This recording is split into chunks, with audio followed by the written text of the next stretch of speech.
In this next part, we're going to have a raindrop come down and turn into a sun. So I'm going to create a new layer, and this will be the raindrop.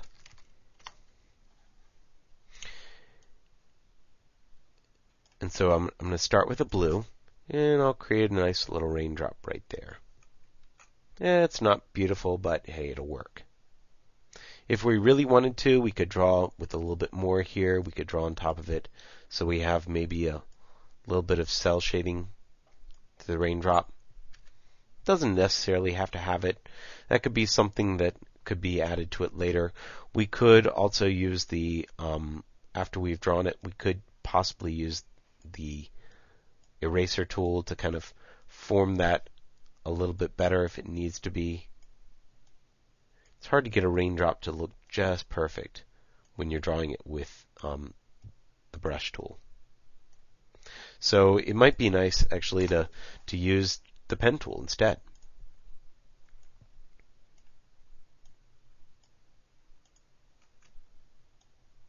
So let's see what we can do with the pen tool here.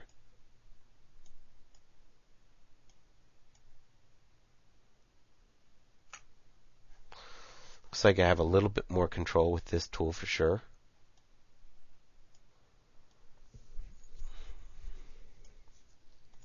There's my raindrop using that tool.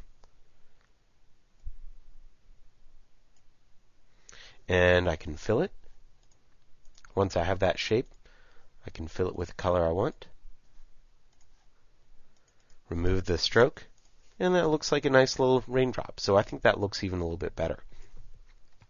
So I might go ahead and scale it down just a little bit. Move it up. Change the color just to be the right color that I want. And I'm going to animate it going down and hitting the ground. When it hits the ground, it's going to splat and just kind of dissipate out. And then we'll have a sun that appears behind this. So I'm going to have it start at the top and animate down over about 5 or 6 frames. Well, maybe 8 frames.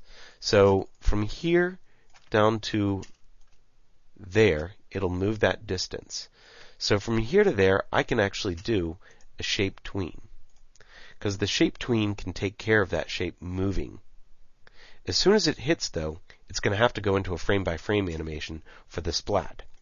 So I'm going to quickly go into frame-by-frame animation, and I'll have it come down. Then I'll duplicate the frame holding the Alt key again, and maybe I'll start to flatten it out a little bit, and maybe even start to use the eraser tool to get rid of certain parts of it. And we could even start to change the color here in a second. Now I'm going to go to the free transform tool, stretch it out even more, flatten it a little bit more.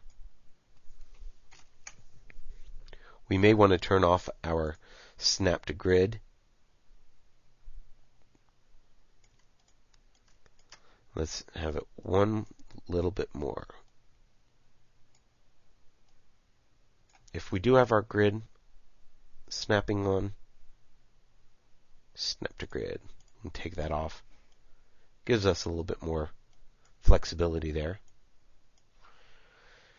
And now what I'm going to do is just fade it out with a couple more. So this will go alpha,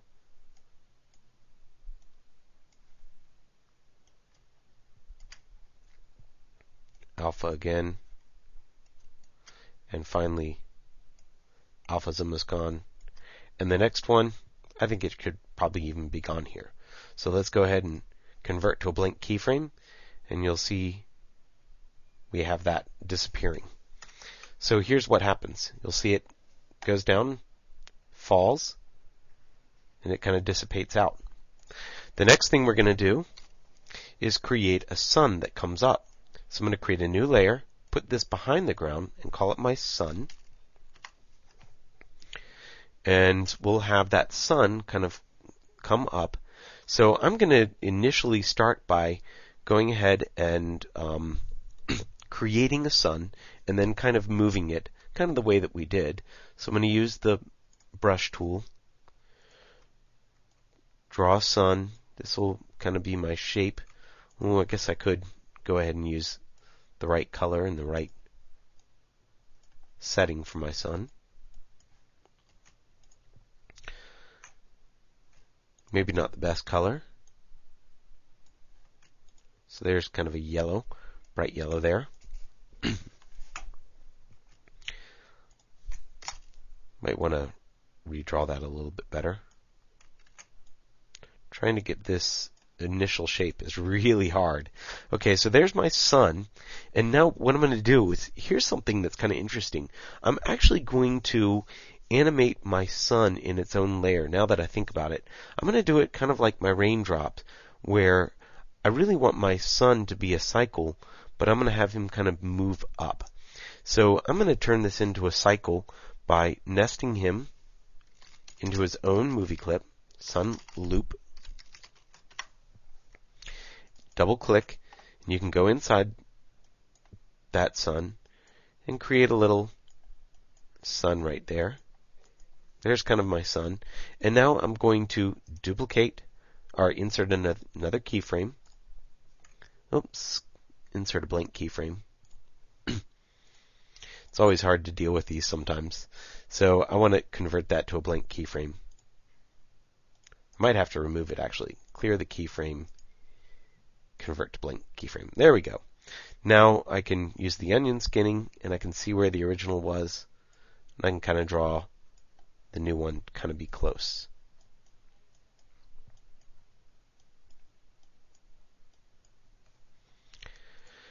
Do it again.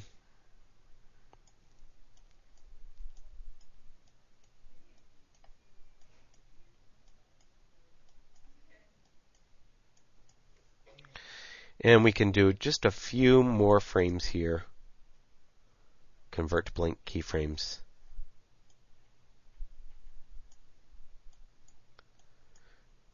So we're going to have a little bit of jiggle to our sun here when we're done.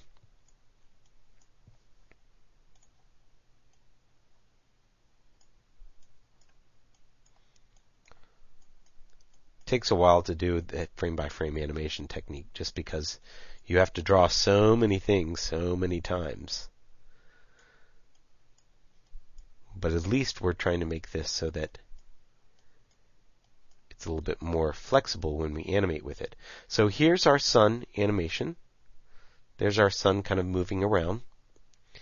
And you'll see now if we watch our animation, our sun is just kind of moving very, very rapidly. So I'm going to actually have my sun kind of animate up from behind the ground. He'll come up. So I can create a motion tween and have him start down here and maybe have him come up here and of course just curve him a little bit just like we're used to in the other one. So there's my animation. I'm mixing frame by frame animation techniques and other techniques at the same time. Now, one of the things that can be kind of crazy about this is that if we do want to stop things, of course, we want to stop the main timeline, we can add our code to the very end that tells this timeline to stop. So if I go ahead and add my stop here, I will be stopping the main timeline. But I'm not going to be stopping the timeline of the other objects.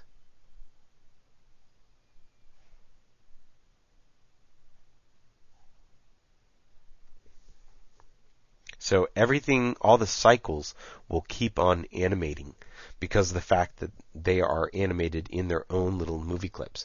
If we want to change that, of course, we have to give our movie clips instance names so that we can stop each individual one. That way we could stop the ground and we could stop the sun very easily at the same time just by targeting those to stop as well.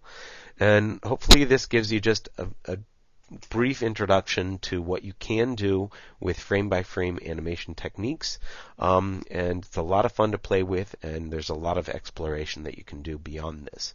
So thank you very much. One last thing we could do, of course, is give our sky a little bit better color. That way it would kind of work, make it look a little bit nicer. And that is the end of the frame animation tutorial. Thanks.